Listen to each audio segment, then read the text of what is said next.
And we are back with another one. Another one. I was waiting for you to say that. Hopefully you guys have been catching up with our podcast. We've had a lot of stuff coming your way. So far we've been covering some iPhone 14 rumors for you iPhone lovers. If you guys missed it, if you're like, what? Make sure you guys check our previous videos, our library. You can find us anywhere. Check the description below because you will see all of our audio platforms that we're in. If you're watching us on YouTube, then you obviously found us. Just click on the homepage actually go to the Beyond the Streams homepage, click on videos, you'll see everything. And we also have a channel called BS Clips. Make sure you guys are subscribed to that too. Make sure you check the description below.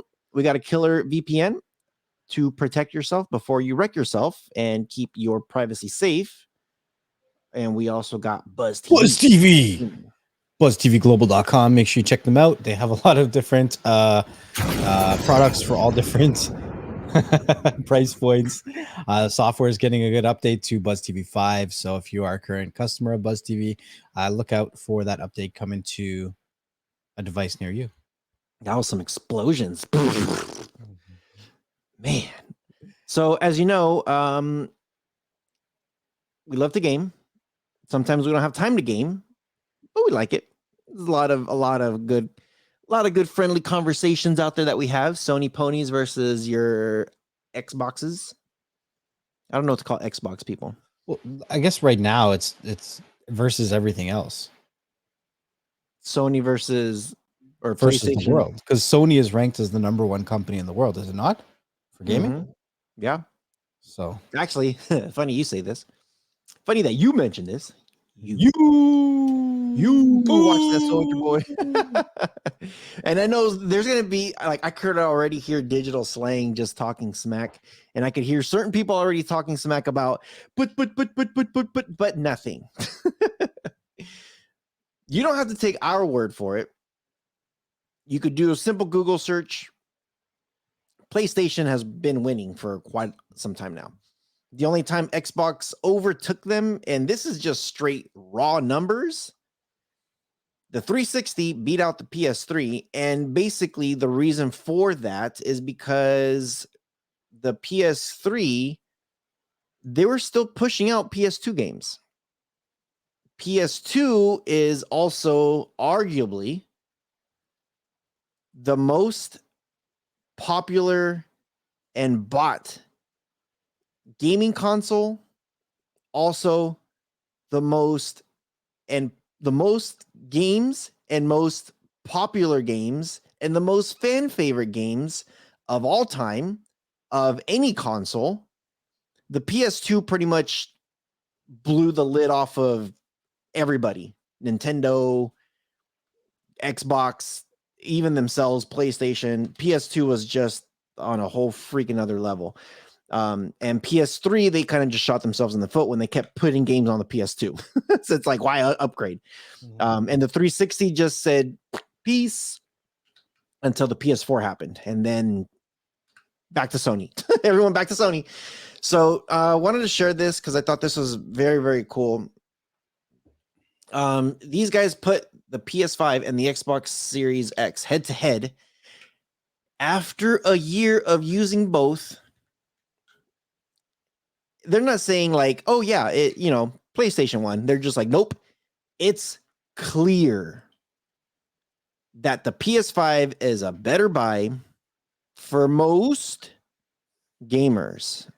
And I'm putting emphasis on some of these words because these are keywords that these guys are using. Keywords. So when it comes to this, of course, the Xbox, you could go in GameStop and you could pick up an Xbox right now. And I got a conversation about GameStop too in a second. GameStonk.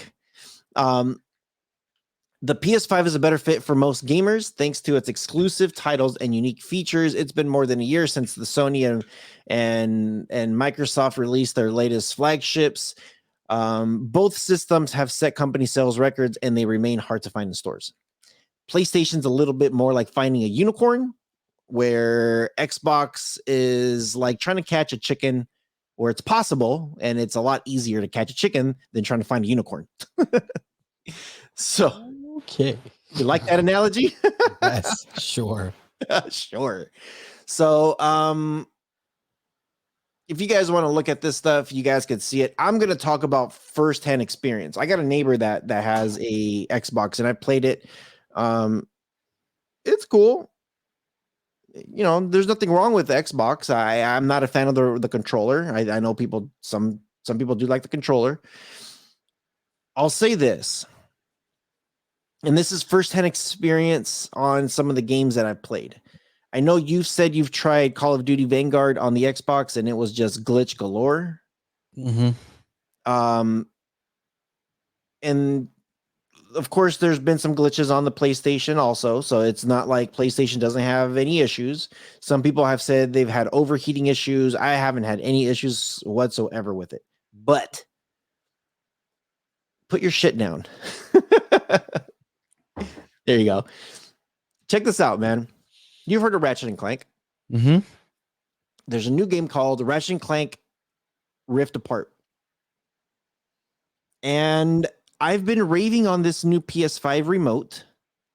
It is a premium pro remote that's included in the PlayStation.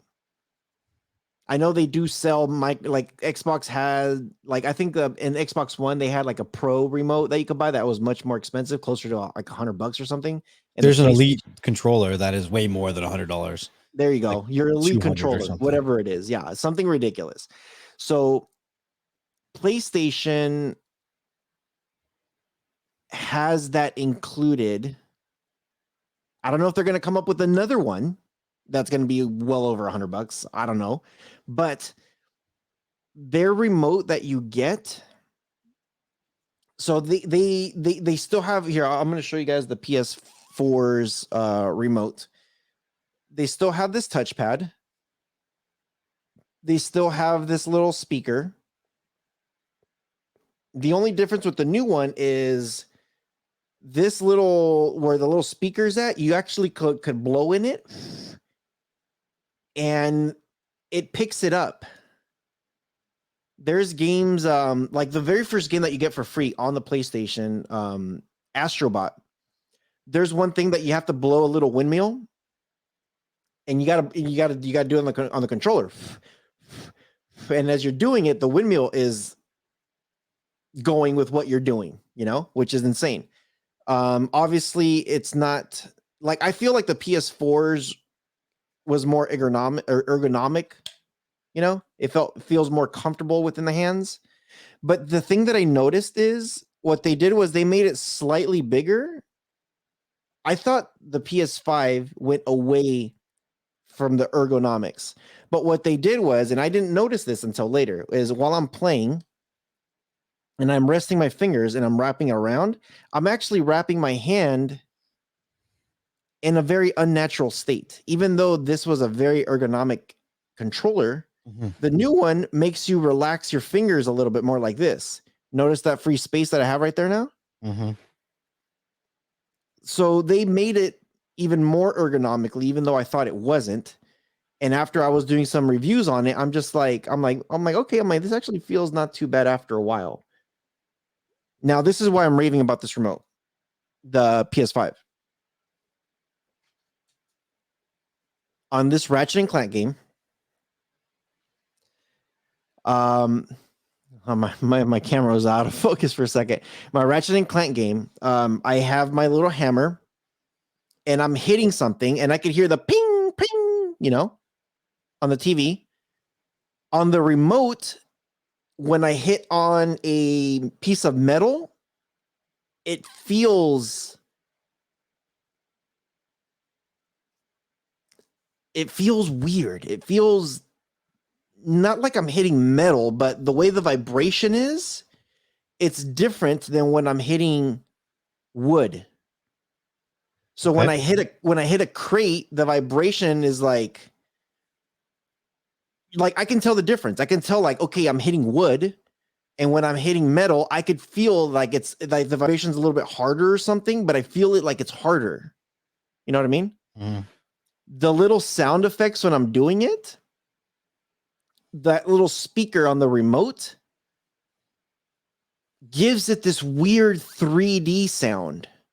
So let's just say I'm clapping and there is like a slight echo when I'm clapping, you know, the remote gives you this sound, and with the sound and with the vibration, it makes it as realistic as possible. Here's another example. For you guys who've played Ratchet and Clank, wait till you guys play the new one on the PS5. If I throw a bomb, a grenade, you know, most of the time when you throw a grenade, you hear, right? Yeah. Bro, why do you look so dark? He's like Nixon in the dark. I was looking at something, and it was a dark screen. I'm like, he got something. He got dark.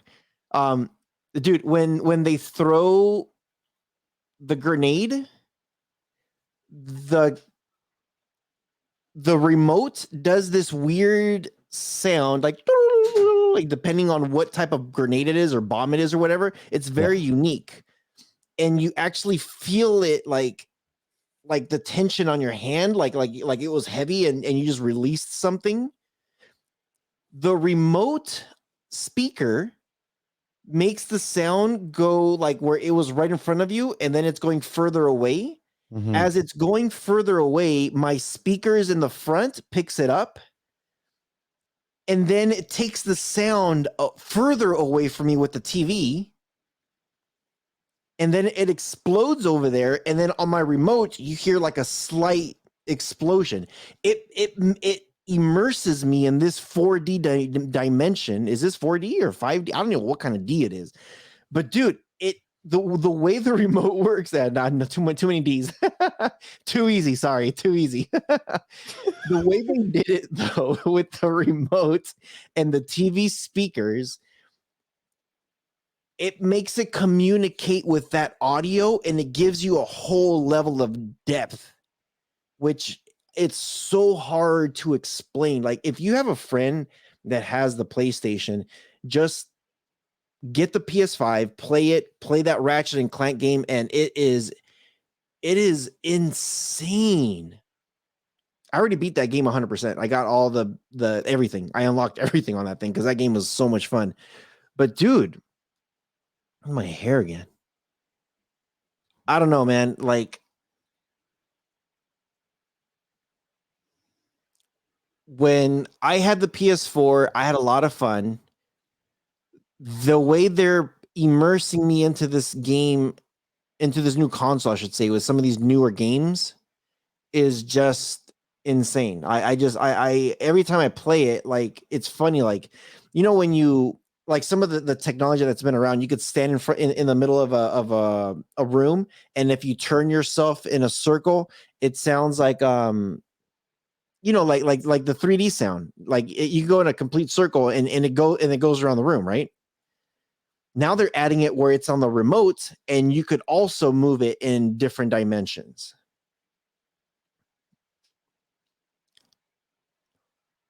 What have you experienced? I guess you've played on the Xbox One. Only a little bit. Like, I just play Warzone on Call of Duty when I have time. That's all I do. I don't really play anything else. It doesn't matter. It really doesn't matter. But When you pick up a game for the first time, and if you play it on any it doesn't matter if it's the freaking NES Nintendo back from '89. When you pick up the first game, or when you pick up a game and you're just playing on it, you instantly are like, holy crap, this is cool. If it's going to capture you. When I played on the PS4 and they had that little swipe pad, I was like, oh, this is cool. Whatever. So when you played on the Xbox One, and you played the new Xbox, right? The Series X or S or whatever it is. yeah. Okay. Have you noticed any upgrades, features within the remotes, within the game, with how it immerses you in? Like, I don't know how to ask the question, but have you noticed the difference where you're just like, I see, I feel, I hear, like I'm trying to use all my senses, whatever sense it is. Have you been like, wow, with whatever sense you have between the Xbox One into to do today's newest edition console? No, but to be fair, I don't really look for a difference, and I play with the sound off. So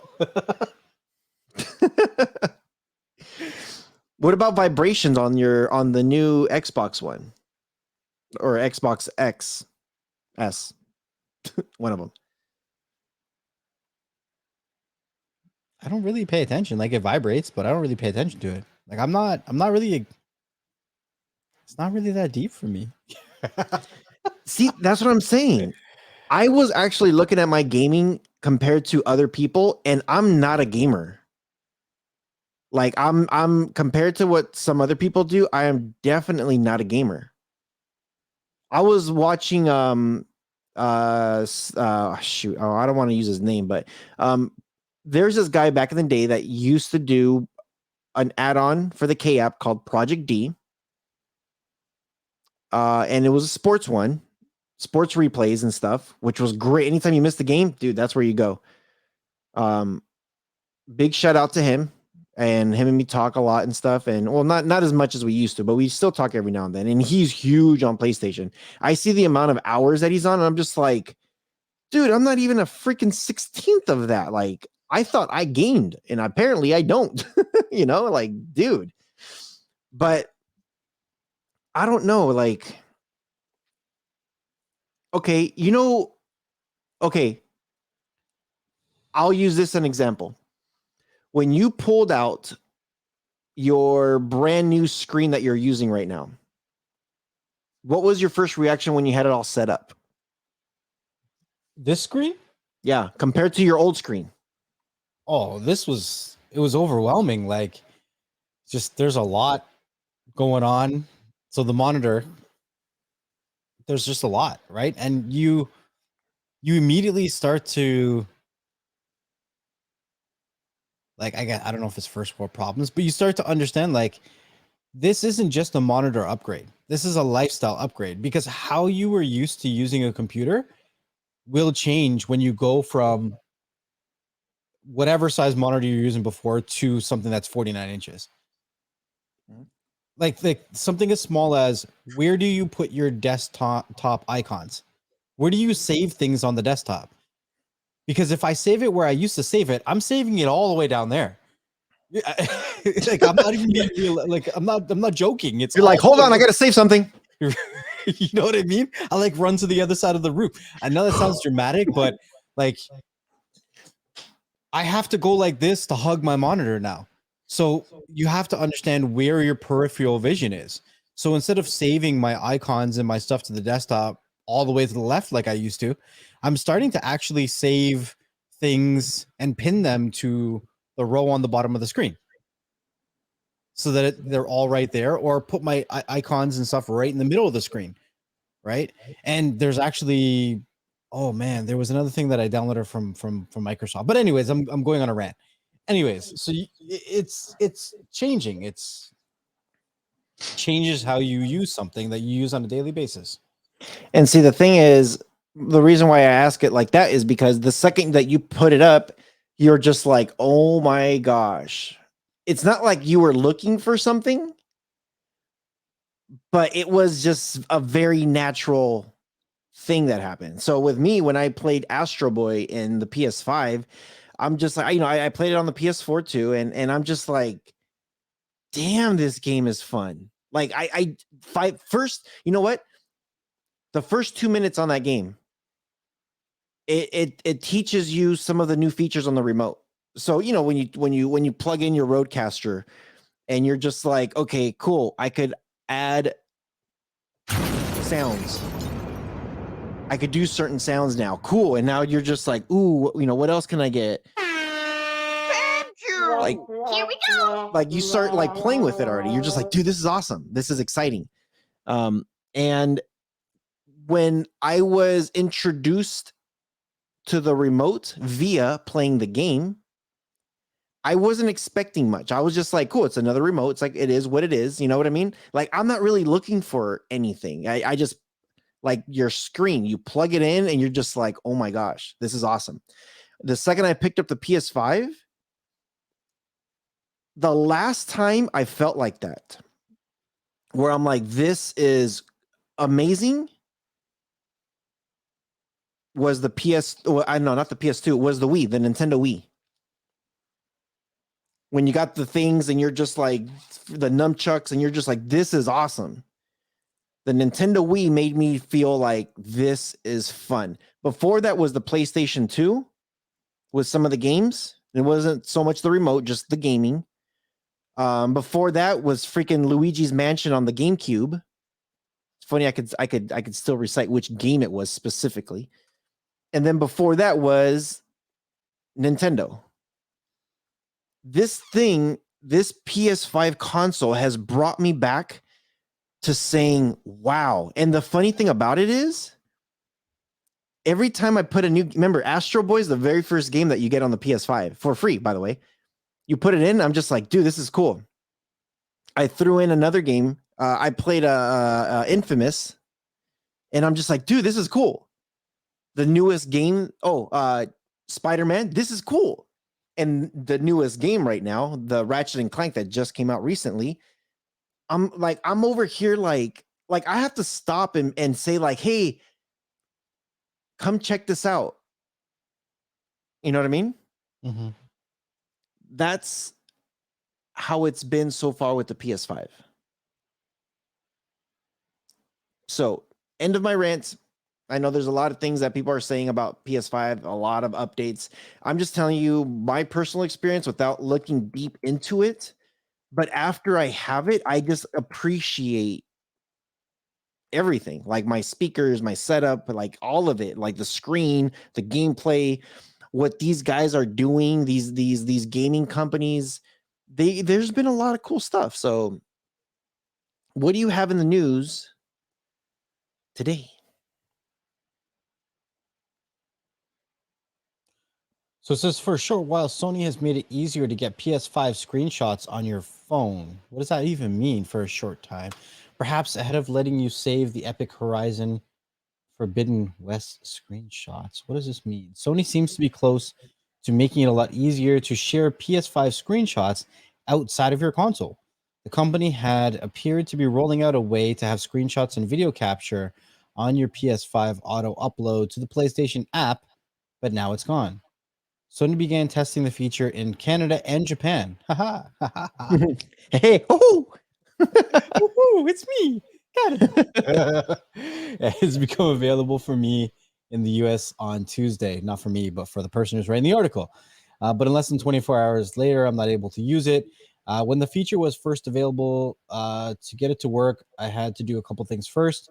I had to open up the media gallery on my PS5, which you could find by going to Games menu, scrolling all the way to Games Library icon, clicking on that, navigating to the media gallery.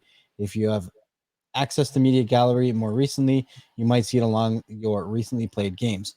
When I opened the app, it appeared that gave me the option to enable auto upload, which I selected. So it looks like it's a feature that's coming soon, that you can auto upload your gameplay and your screenshots directly to the PlayStation Cloud, which is accessible from the PlayStation app, which you can have on your phone, which should be good for easily sharing on social media and stuff like that. So I thought that was pretty cool. That's the first thing that I thought about was social media. I'm pretty sure that Xbox has this already too, because I see my son uploading and editing stuff all the time from his computer. So I'm not sure how he's getting it, but I see it all the time. Anybody out there with an Xbox, do you have the ability to download a screen share capture image from your console to your phone automatically? I know with the PS app, it's pretty nice. I can just get there, download something, purchase something, and then it's already on my console. It's great how it all connects. I did see something with the screen capturing thing, but kind of interested where they're going to go from here. I think it's cool because, like you said, social media is big. Like you could take a picture, share it to the world, put your own little words into it, and say, "Hey, check this out, guys." I like it. I haven't.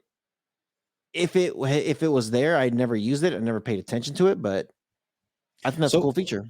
Quick Google search says if you launch the Xbox mobile app on your phone, then at the bottom of the screen, select My Library and then go to Captures, and then you can find clips or screenshots right there. So Nice. yeah, it's a cool feature. Yeah. Cool feature. Okay, I got to bring this up because I have to bring this up. And I know people are going to be like, "Dude, I'm sick and tired of hearing this Microsoft and freaking Activision." But I'm going to bring it up. There's this article here from comicbook.com. Congressman responds to Xbox Activision Blizzard's acquisition. This is the government now getting involved. You want to take a wild guess why? Monopoly? Oh, yeah. Now, Buying Activision is huge. Buying Activision is huge because it gets them very close. Very, very close to a monopoly.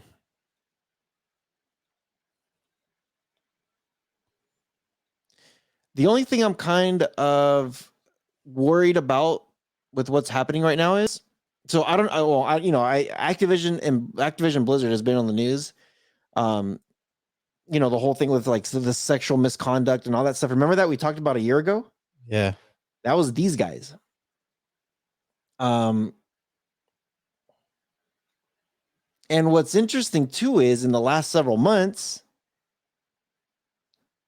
they've actually been terminating a good number of their own employees. And there's been a lot of updates happening over there in Activision Blizzard. And then all of a sudden, Microsoft purchases them. So it seems like this was happening under the table already for several months. This was happening for several months. And because it could be very close. I don't think it will be a monopoly, but it gets very, very close. I know you were talking about like how big is this? Like, that now Xbox own it. I was reading articles like how much Sony is making based off of those games. And now how they're saying like, oh, Xbox can now pull everything and put it into their own platform to try to see if they could force Sony players over into Xbox. According to this, the risk of doing that could possibly bankrupt them and shut down the whole Xbox division if they were to attempt it. Now, if you guys remember, because this is some serious stuff. If you guys remember, something very similar like this happened. Sega Genesis. They came out, had their own console. Sonic the Hedgehog was their competing Mario to Nintendo. Mm-hmm. And they started to buy a bunch of things and they were getting bigger and bigger and bigger. What happened to Sega Genesis? What happened to Sega Genesis is the question. Yeah, what happened to Sega Genesis? Nintendo pretty much took them over. Nintendo, I should say this, absorbed them. They absorbed them because of everything that Sega Genesis was trying to do. And what this congressman was saying, just looking into this thing, they're saying that Xbox is doing something very similar to what Sega is doing. And if Microsoft does not watch themselves, Sony could possibly absorb them. there's a lot of weird things happening over there with Microsoft, and there's a lot of things that is very questionable on what they're doing. But the one thing I am actually really, really happy about, and this is really, really smart from Xbox, is that they said that they are not looking at pulling anything away from Sony, because Sony is Activision's freaking cash cow. Yeah. Why would they pull and do exclusives on Xbox when there's so many Sony players that are going to buy this stuff regardless of who is the owner? And they were kind of comparing, Xbox was kind of comparing to Sony owning Blu-ray, laser Blu-ray.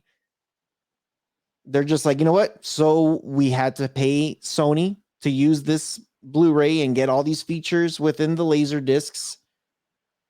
It is what it is. Now, Xbox is doing the same thing in return to Sony, where it's like, hey, we got some of your games, but we're not going to take it away from you guys. We're going to keep them there. And with that being said, I'm going to show you this title that you might get a little bit excited about. What does it say here?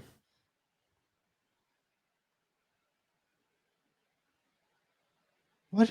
Xbox CEO Phil Spencer on reviving old Activision games as Microsoft positions itself as a tech gaming company. So Microsoft is positioning itself as a tech gaming company. I don't think Microsoft can really, I don't think one division can classify all of Microsoft. Microsoft is much more than a, I guess they're saying we are tech and we are gaming. So tech is everything and then there's gaming, but I don't know. They're trying to position themselves to be more than just tech. They're trying to position themselves into a gaming company. Well, the Xbox division. But the first line, you totally went over the first line. First line? What first line? Read it again. The first line only. Xbox CEO Phil Spencer on reviving old Activision games. So he wants to bring it back. What hasn't been around for a while? Activision wise?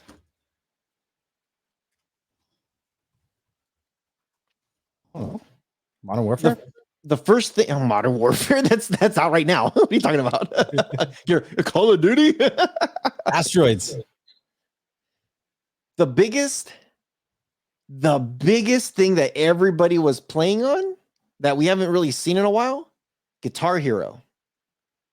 Yeah, Guitar Hero. That's right. Yeah.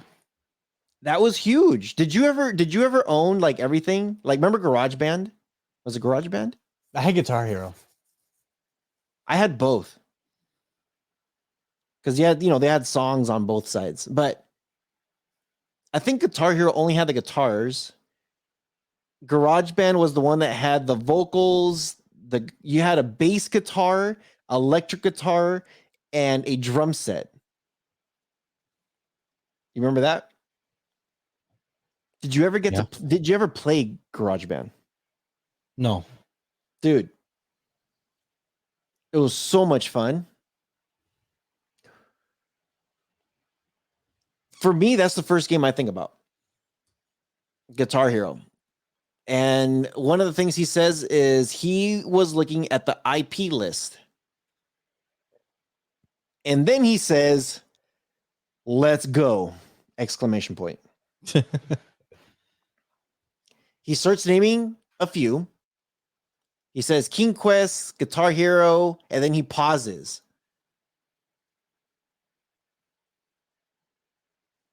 And he's just like, just wait. I think he's going to be bringing back a lot of classics back then into today.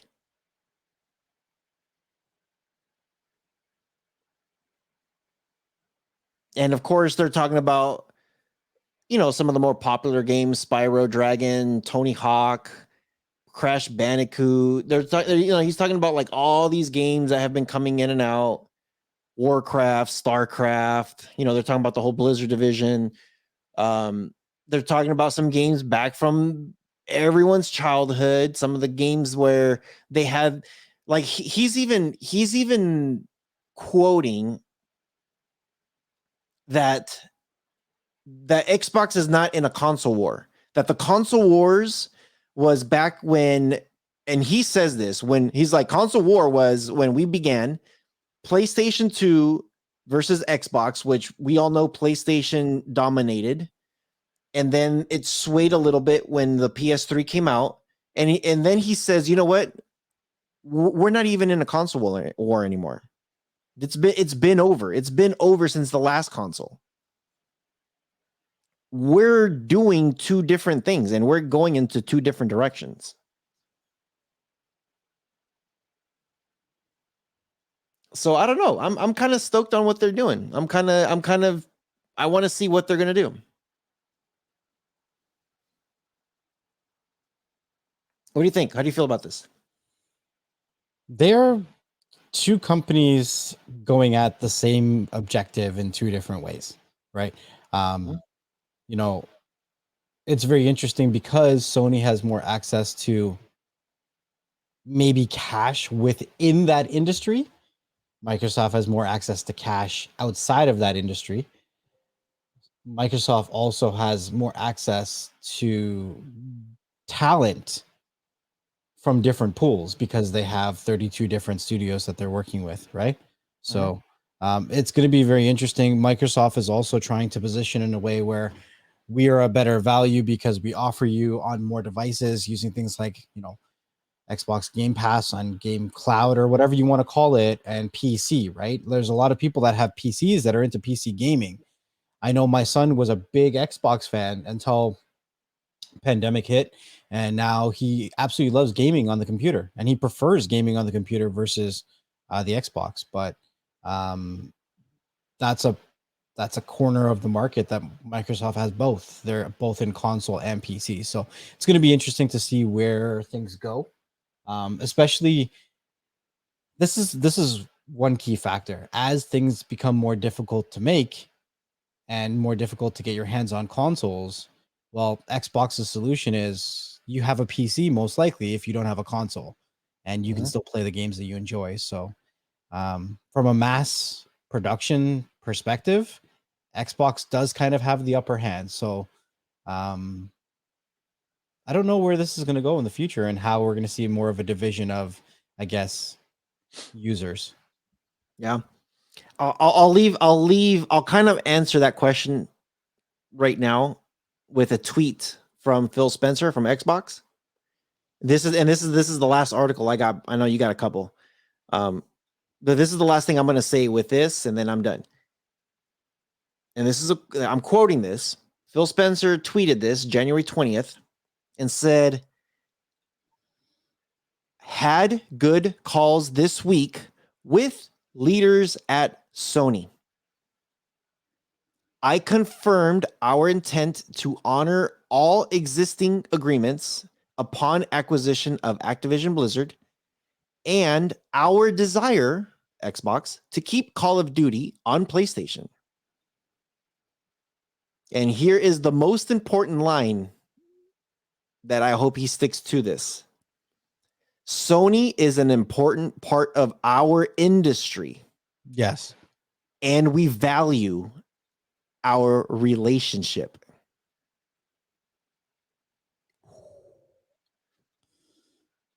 Big things are coming. For sure. Big things are coming, man. So there's a couple other like we talked a lot about Sony for this episode, but there's also things outside of Sony and Microsoft that are going on, right? Like we also have this article that came out that says the man who oversaw YouTube's gaming's huge streamer deals is leaving for crypto. And it's more and more common. Crypto's involved in everything. So if we're talking about gaming, crypto's going to be there. Talking about something else, crypto's going to be there. So this article goes on to say Ryan Watt, YouTube's head of gaming, who oversaw some of its big deals to bring Twitch streamers to YouTube, is leaving to join the crypto company Polygon Technologies. Polygon, huh? Yeah. Where he will be leading Polygon studio organizations, Polygon is a protocol and a framework for building and connecting Ethereum-capable blockchain networks. According to its website, said another way, it can help people build decentralized apps that aren't as tied to one blockchain's fees, hurdles, or performance. In one description, Polygon compares itself as the broadband to Ethereum's internet, with faster transaction speeds and fees that are 10,000 times cheaper. Is So- Polygon under that whole Nervos ecosystem? No, it's different blockchains, Okay. different blockchains. But Polygon is one that I've been talking about for a while as well. And I think that, Polygon, Dot, Matic, Cosmos, they're all going to do really, really good things this year. And we're seeing some big top executors that are moving over. Now, I think it would be really interesting to see, we don't just have experience of someone moving over from a company like YouTube going over to a big crypto company like Polygon. What we have is experience and a huge freaking network, right? If he's been dealing with a lot of people in the gaming industry, who knows what we can see when it comes to, collaborations between maybe the Polygon blockchain and gaming when it comes to crypto in the future, right? Obviously, he's had a pretty big interest in gaming in general in the past when dealing with YouTube, as part of his career. So I think that's going to be pretty interesting to see what happens in the future with what they're able to accomplish over on the Polygon side. Yeah, that's exciting. What's Polygon's infrastructure? Do we know? Do they have a whole ecosystem on their own?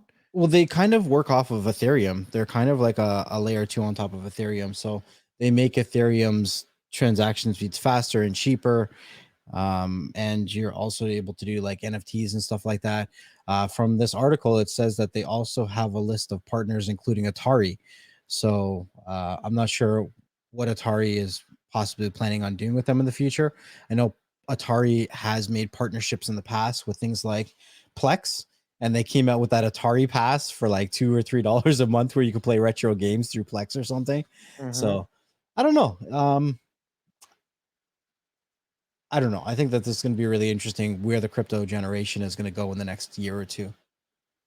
Yeah, I like it. I think some of these things are going to be really, really good. Yeah, I've heard you talk about Polygon, so yeah, we'll see where this is going. And from reading it, it says that he's going to be there to the end of February of 2022. So it's a good time to start. The markets should be having a different sentiment around that time. Even, yeah, should be interesting. Should be interesting. So kind of just moving on there. So yeah, he even made a tweet saying it's bittersweet news that he's leaving YouTube. He loved every minute of his time there. Elated to announce that he's joining Polygon, or Matic as their short ticker code, as the CEO. He's joining as their CEO of the Polygon Studios, which is, I guess their studios would be their gaming side. That's pretty cool. That is pretty cool. Yeah, it's exciting stuff. Anyways, moving on. So we have Twitch. Twitch rolls out a new way for streamers to make money. That's what we all want to do this year. We want to make some money. Everybody wants. Oh, whoa. Stop it. Sorry about that. Jeez. I didn't even know that there was a video there.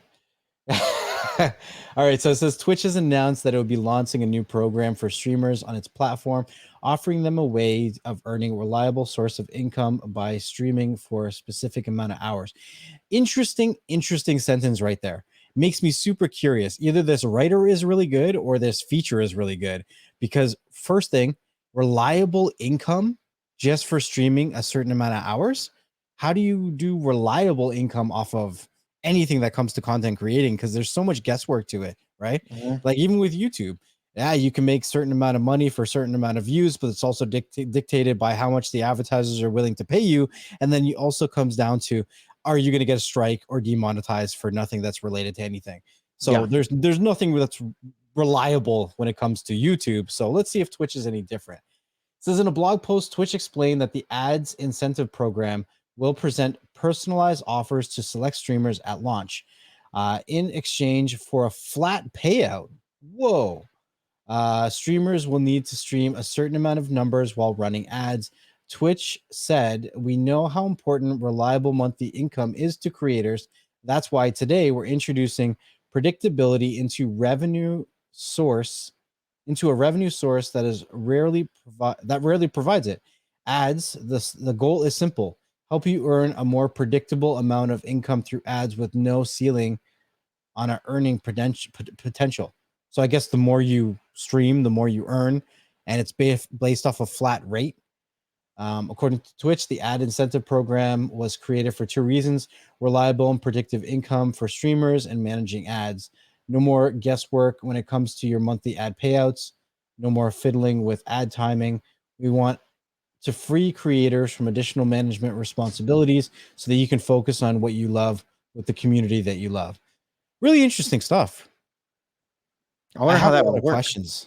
Huh? Yeah, I wonder how that would work. Like how much, what would the payout be, you know? Right. And you know, when it comes to being a content creator, when we look at videos that we upload, we have things like CPM. There's different rates for different videos because different advertisers are choosing to advertise on different videos, you know, in different ways. Right. So are we getting like the short end of the stick and they're not telling us? They're just like, oh, you'll get this much for this amount of views, and that's standard, when advertisers could be paying Twitch more behind the scenes. You know what I mean? Like, are we going to be losing some of that transparency? Because with YouTube, I don't know too much about Twitch, but with YouTube, we have that transparency. We see what our CPM is. We see what our RPM is. We see, you know, how we know clearly how much YouTube's taking a cut from what we do, right? So the only thing I will say about YouTube is, yeah, there's transparency. There is transparency within YouTube, and I get that yes, you can see the CPM, RPM, all that crap. But here's the thing: if I have 3,000 more views, and I got I don't know, let's just say I have 3,000 more views, and I don't know, 5,000 more watch time hours. Let's just say those two numbers are higher. Typically, that means you have more eyeballs. You're going to have more. You should be making more revenue. And I've been testing this month.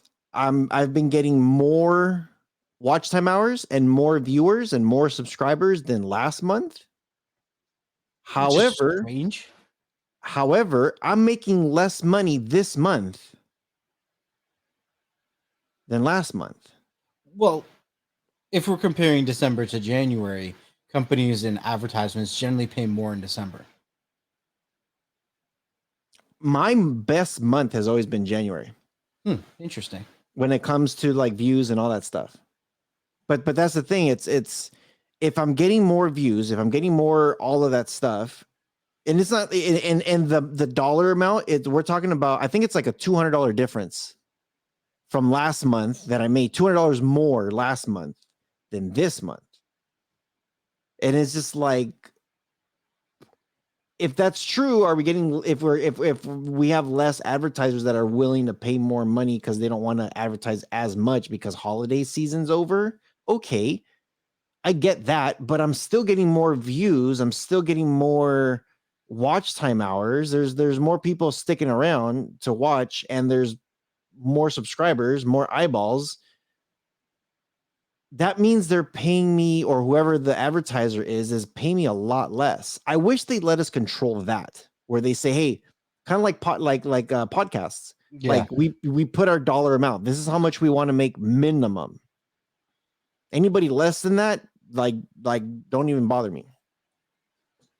Yeah. And yeah, maybe that could exclude having ads altogether. So, but then that's the question now. How much transparency do we actually have? Conspiracy. How much of it do we actually have? Like, because the thing is, we see that CPM, RPM, we see all that stuff, but we don't know who actually is making those bids. We don't know who's actually putting that money in. So if we could see that, if we could see like, hey, this one company was bidding from this time to this time, and now this other company is paying higher. Okay, I wish they would have that listed, so that way we could see exactly who it is and what it is that we're coming from. So if we get some kind of like BS person that wants to pay us pennies, or less than pennies, we could just say like, you know what? I don't want that. You know what I mean? Yeah, it would be interesting if we could kind of tweak the advertisements that are on our YouTube channel, like, and be like, oh, this doesn't make sense to my channel, so I don't want to see it. Like if there was, for instance, several advertisers bidding for the same spot on our YouTube channel, do we have the option to pick the one that pays the most, that one that makes the most sense? Or, you know what I mean? Like, I don't know. That would be kind of interesting if we could pick something like that. Because the thing is that with the whole advertisement program, they're gonna put an ad in the beginning of your video, no matter what. Like no matter what, there's an advertisement every single time you open up a video. So every now and then, sometimes we get these stupid polls. You got like a poll advertisement that makes no sense. You're like, what the hell is this? And that poll didn't pay nothing. It's just like, no, I don't want this crap. YouTube's not making money. I'm not making money off of that either. I don't know. What else you got? Uno Mosh. Nvidia is making preparations to give up on the ARM acquisition. So Totally do you dropped something. remember? Huh? I totally dropped something and I don't know where it went. So back a few months ago, Nvidia was preparing to spend $40 billion to purchase the ARM, the chip designer called ARM. Big deal. A lot of ruckus was happening because of this. The deal was faced with intense scrutiny from regulators and vocal opposition from rivals, forcing Nvidia to adjust its original time frame for the purchase. Now, Bloomberg says Nvidia is telling partners it doesn't expect the deal to go through at all, while ARM's current owner, SoftBank, is reportedly stepping up preparations to take ARM public via initial public offering, which would be an alternative way to profitability. What? Hip Hop Anonymous. Profitably. Wow, I can't speak today. Jeez, I'm dying. I need another coffee. Rid itself of the firm. Both Nvidia and SoftBank remain publicly committed to the deal, and Bloomberg notes that no final decisions have been made, but such rumors are not surprising given its long been clear geopolitical headwinds and have been blowing hard against the acquisition.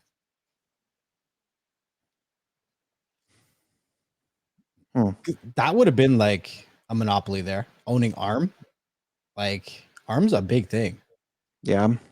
So I thought that was an interesting article talking about Nvidia possibly not being able to go through with their $40 billion deal.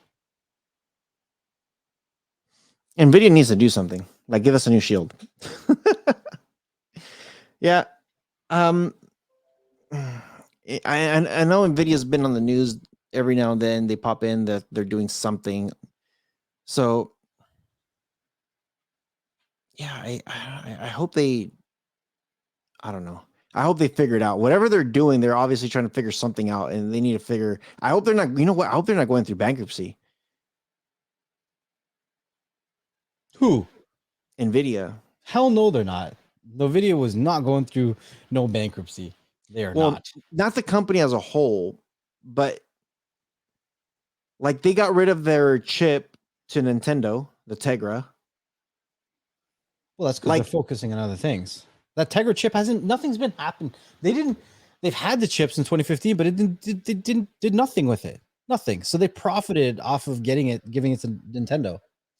But that's the thing, when if you're making stuff and you're not profiting off of something, like they're putting those Tegra chips on Nvidia, if they're getting rid of it, if they're getting rid of it, saying like, we don't need this no more, or we don't want this no more, or let's just sell it to make some money somewhere.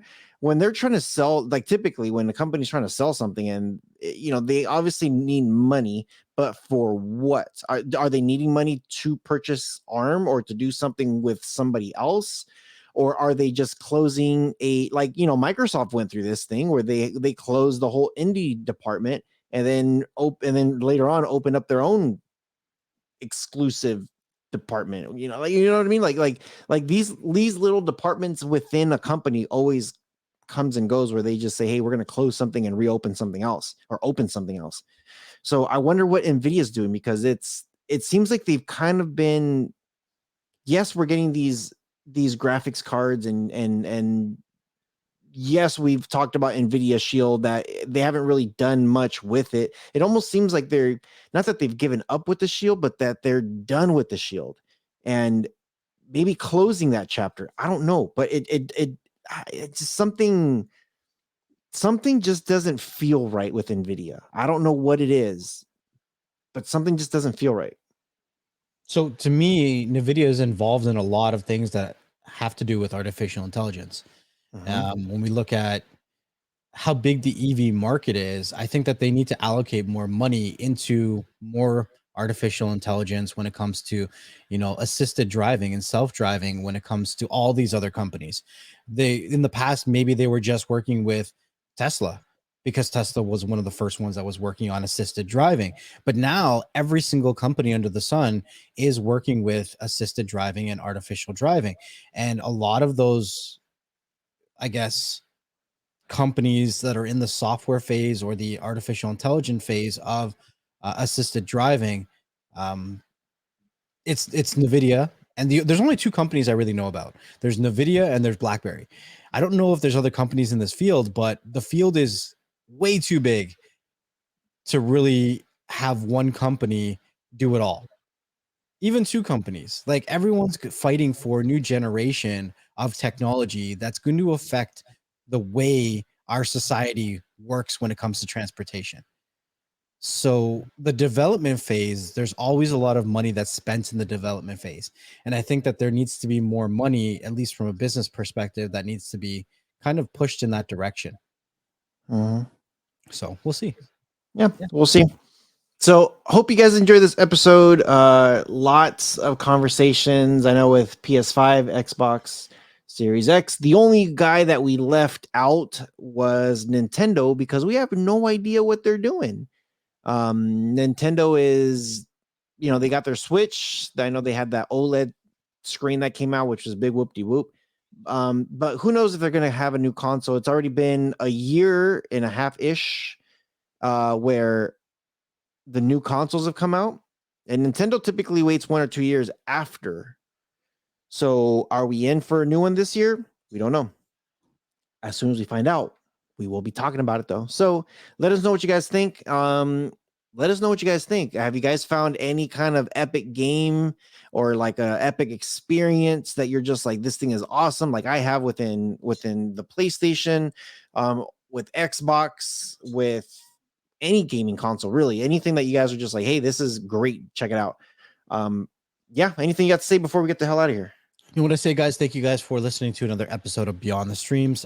Wherever you guys are listening to us from, make sure you leave us a review so other people like yourself can find the content that you enjoy. If you're looking to be a part of the conversation, a part of the community, make sure you check out the live streams that happen every Thursday around 3 to 4 p.m. Eastern Standard Time over on the YouTube channel Beyond the Streams.